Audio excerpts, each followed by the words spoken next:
porque hay algún catedrático, profesor de genealogía, especializado, por ejemplo, en la Universidad de Bar-Ilan, especializado en genealogía judía, que dice que prácticamente todos los judíos tienen algún antepasado sefardí en algún momento, ¿no? Y viceversa, porque hay muchas interconexiones, ¿no? Pero esa teoría es una teoría compleja. Yo he leído solamente un resumen en la prensa, pero que él dice que esas conexiones existen más allá de... Ahora, digamos que con conexiones inmediatas sefardíes, pues no forzosamente. Hay personajes muy influyentes, por ejemplo, un ejemplo muy conocido. Hay dos hermanas, Alicia y Esther Koplovich, que son dos multimillonarias que están además en las listas de mujeres más ricas del mundo, de estas que se publican, de Forbes y otras, cuyo padre, Ernesto Koplovich, fue un personaje que llegó a Madrid, llegó a España y después de la Segunda Guerra Mundial hizo una fortuna, y sin embargo él era judío, pero no tenía ningún tipo de raíz sefardí. No, el apellido es más ashkenazí que... más de Polonia, ¿no? Digamos una cosa. También hay una cosa curiosa. Hay el porcentaje de familias de origen sefardí que han conservado sus apellidos judíos originales es mucho más alto en muchas embajadas y consulados de España. Había ya una atención especial a las familias sefaradíes que estaban radicadas, por ejemplo, en Tesalónica, en Esmirna, por supuesto, en Istambul, también en el Cairo, en Alejandría, porque ellos mismos solían muchas veces ponerse en contacto con las embajadas y los consulados, ¿no? Eran comunidades que en su inmensa mayoría habían mantenido el uso del idioma español, llamado ladino, ¿no? Y lo hablaban en casa, era la lengua materna que se había transmitido varios siglos, ¿no?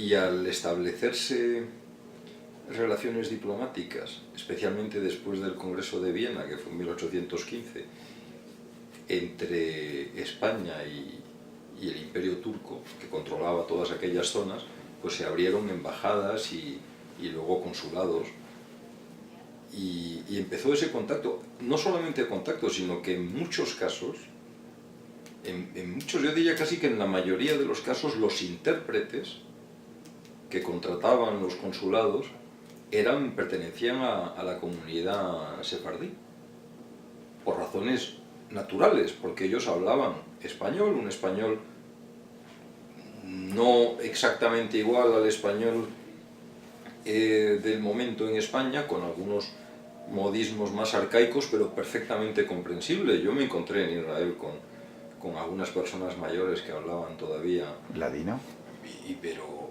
pude comunicar perfectamente. Si a usted le dice una persona, el Señor ha menester de topar morada, usted lo entiende perfectamente.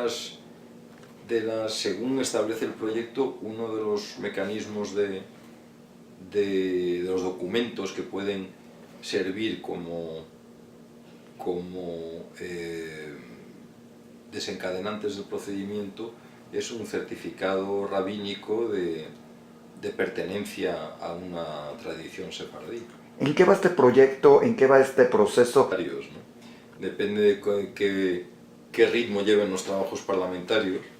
Los parlamentos son soberanos. Ya hemos visto aquí hace unos días en México que había una serie de normas que esperaban para estar aprobadas y el Parlamento, sin embargo, se ha ido de vacaciones sin hacerlo. Es decir, que los parlamentos se rigen por su propio calendario. Yo me atrevería a decir que desde el momento en que se empiece a tramitar hasta que se apruebe, no creo que difícilmente pasarán más de 6 meses. O sea, estamos hablando de un futuro bastante cercano. Sí. Digo, podrían ser años, pero... No, que va, años en absoluto.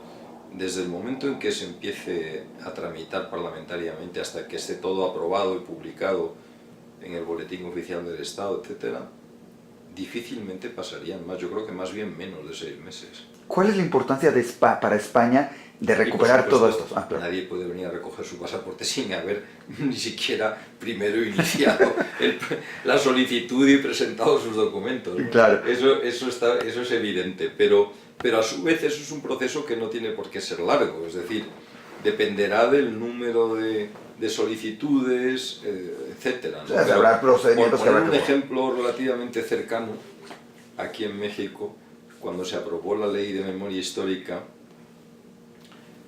que ha permitido que más de 50.000 ciudadanos, mexicanos o de otros países, mayoritariamente mexicanos, pero también algún cubano, algún venezolano o norteamericano residente en México, hayan pedido la nacionalidad española, y han sido más de 50.000, como digo, pues todo el proceso ha durado entre mediados del 2010 hasta finales del 2011 plazo para presentar las solicitudes, el plazo de resolución, y ahora mismo estamos haciendo las últimas inscripciones, así que desde que se abrió el proceso hasta que se va a cerrar definitivamente van a pasar menos de 5 años. Claro. Y en todo ese tiempo han accedido a la nacionalidad española más personas, creo yo, del total de la comunidad esfaradí en México, ¿no? Es decir que han sido 50. Me decía que Israel es un país único y me contaba... Absolutamente único, no se puede comparar con ningún otro país, en ningún aspecto. ¿Y de qué experiencias nos puede platicar? Por supuesto, el idioma, evidentemente, bueno, claro, es único. La religión también, y luego tiene... Hay quien dice que Nueva Zelanda es un país único también, pero eso hace que sea una experiencia para un diplomático muy única, ¿no? Un proceso, además, un proceso de política exterior donde está mezclado como en los, digamos, en lo que era muy frecuente en la antigüedad, pero menos ahora, no solamente las presiones políticas, sino las militares también, ¿no? Es un proceso diplomático completo, donde no falta ni siquiera el uso de la fuerza. Y luego, como persona, pues Israel es un país también muy especial, no solo porque uno pise tierra bíblica con todas las tradiciones, etcétera, porque también hay otros países que tienen tradiciones antiguas, incluso más antiguas que la Biblia en algún caso, ¿no?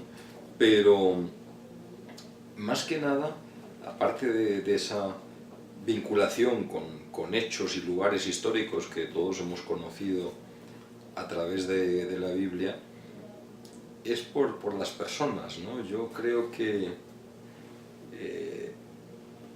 hay pocos países donde las personas sean tan directas y donde la relación personal se establezca con tanta claridad y tan rápidamente, ¿no? Eso es un dato muy notable, esa especie de transparencia en las relaciones personales que se extiende a la política, además, también, ¿no? Esa virtud de decirlo todo a las claras y rápidamente, ¿no? Sin rodeos. No hay tiempo. Muy notable también. Y dentro de estos, pues le tocó estar, me decía, con grandes personalidades, Shamir, etcétera, etcétera. ¿Alguna experiencia, alguna anécdota que nos quiera platicar de esas relaciones personales con alguna de estas personas? Se reunió varias veces con Pérez, con Rabin, con Begin. Pues mire, muy pocas cosas le puedo contar, porque lo que es interesante no lo puedo contar. Y lo que ya nos los contará en algún libro. Ya dijimos que Israel es un país que se habla todo, también aquí en España. Hay alguna cosa que sí se puede contar, pocas, pero una, por ejemplo, que es una anécdota muy significativa. Yo acompañé, yo estaba a cargo de la embajada en ese momento y acompañé al primer embajador de Mauritania que llegó a Israel, porque el establecimiento de relaciones diplomáticas entre Mauritania e Israel se hizo por intermediación de España. Fue una operación donde España fue el intermediario, ¿no? Ah, qué interesante. Y Y en un primer tiempo, este diplomático estuvo dentro de la Embajada de España, bueno, tenía un local aparte, pero formalmente, desde el punto de vista del protocolo, estaba dentro de la Embajada de España como jefe de la sección de intereses mauritanos. Y a su vez había un diplomático israelí en Nuakchot, en la capital de Mauritania, dentro de la Embajada de España como encargado de los intereses israelíes. Pues como esa operación la había gestionado España, fui yo el que acompañé a ese diplomático mauritano a entrevistarse. Vinieron dos, vino primero el embajador de Mauritania en Madrid a presentarse y después ya vino el diplomático que se iba a quedar allí. Cuando fuimos a entrevistarnos con el ministro de Asuntos Exteriores, era en aquel momento Ehud Barak. Nos sentamos a hablar y a partir del primer minuto yo dejé de enterarme de la conversación porque estaban hablando en árabe. ¿Qué va a ser? Ehud Barak hablaba árabe con total fluidez.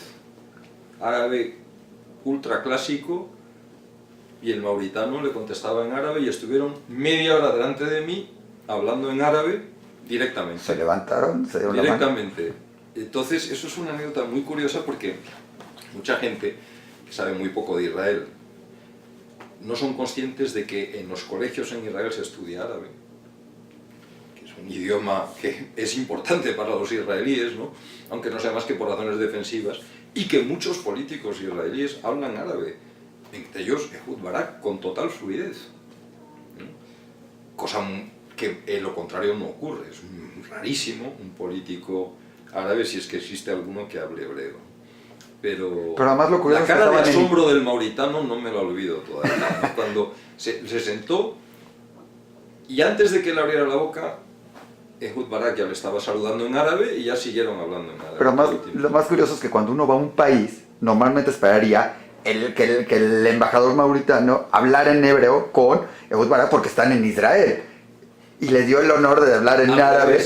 Decir, señor. Y sus asesores que estaban con él, los que se ocupaban de asuntos árabes, todos hablaban árabe también y todos seguían la conversación perfectamente. El único que no se enteraba era yo, que hablo de árabe 3 palabras nada más.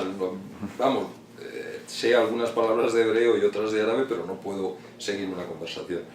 Y fue diplomáticamente muy curioso, ¿no? Porque aparte de la satisfacción de poder estar allí el día que había un país árabe más que establecía relaciones con Israel, la anécdota fue esa, que toda la conversación se desarrolló en árabe, ¿no?